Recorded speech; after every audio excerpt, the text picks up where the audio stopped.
assister les parents de nos biens matériels, est-ce une abomination? Telle est la question que nous allons traiter dans cet épisode. Shalom, demeurez bénis dans vos demeures, que la grâce surabonde partout où vous vous trouvez. Alors, nous entendons ça et là quelques enseignements, surtout là où on nous parle de maman pasteur, nous entendons ça et là quelques enseignements, ou de maman prophète.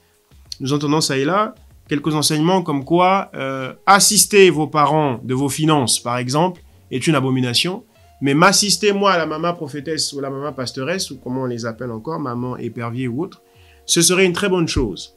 Voilà, donc m'assister est une très bonne... Mais c'est aussi le cas pour les papas pasteurs. M'assister, moi, est une très bonne chose. En revanche, assister vos parents est une abomination. Or, est une servitude, vous êtes la proie de la sorcellerie, vous avez été envoûté par vos parents, surtout pour nous qui sommes africains, je vous dis pas, c'est pas possible. Et pourtant, l'Écriture dit dans Marc, chapitre 7, hein, alors il y a le verset 11 qui est saillant dans ce chapitre-là, mais Marc chapitre 7, je vous laisse aller lire, hein, il faut que vous fassiez cet exercice. L'Écriture dit, vous avez annulé la parole de Dieu à votre profit à vous, pharisiens hypocrites. Pharisiens et scribes hypocrites. Parce que, alors que la parole dit, tu honoreras ton père et ta mère, et dans le honorera le père et sa mère, il y a le fait aussi d'assister financièrement, le Seigneur Jésus, au jour de sa chair, reproche, il dit, alors que l'Écriture dit ça, vous dites aux gens qui ont prévu honorer leur père et leur mère de par leurs finances, donc d'assister finalement leur père et leur mère, vous leur dites, oh finalement, si tu donnes l'argent au temple, ton argent est corban.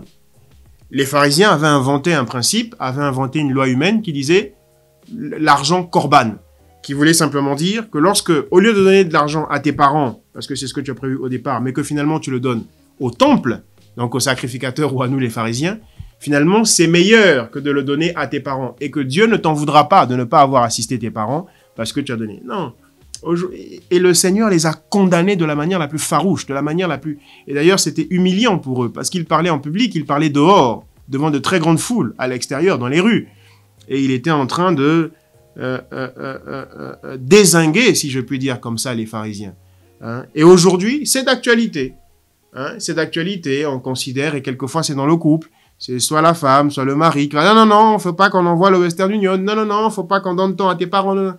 La Bible nous encourage à ça. Et au-delà de la Bible, le Seigneur Yahushua nous encourage à ça. Tu honoreras ton père et ta mère. Dans cette loi divine, il y a le fait d'assister les parents. Et l'Écriture dit encore plus loin, et c'est Paul qui parle, inspiré par le Saint-Esprit, qui dit, mais apprenons à rendre à nos parents ce que nous avons reçu d'eux. Ils nous ont tout donné, et en quoi serait-il abominable que nous puissions leur rendre l'appareil? Hein? Donc, et aujourd'hui, on a des gens comme Edingwe, on a des gens comme d'autres stars en Afrique, au point même de, quelquefois, c'est même des féticheurs parmi eux, qui viennent nous expliquer ces choses-là à nous, l'Église, et c'est une honte. L'Église a mis ça de côté. Beaucoup de femmes vont se plaindre, ah, mon mari fait ceci à ses parents, machin, et tombent sur des pasteurs qui les encouragent en ce sens, qui disent, oui, ton mari est envoûté par son père, ton mari est envoûté par sa mère, et à l'inverse, ah, ma femme fait ceci, oui, ta femme est envoûtée parce qu'elle assiste ses parents de ses biens, etc. Non, sortons de là, bien-aimés, revenons à l'Écriture. Si le Seigneur s'en est violemment pris aux pharisiens à cause de cela, ça n'est pas en vain. Il savait pourquoi. Donc, il est de Dieu que nous assistions de nos biens, nos parents. Évidemment, tout ça doit se faire dans les possibilités de chacun. Tout ça doit se faire dans les possibilités des bourses. Mais c'est une bénédiction. Demeurez bénis. Shalom.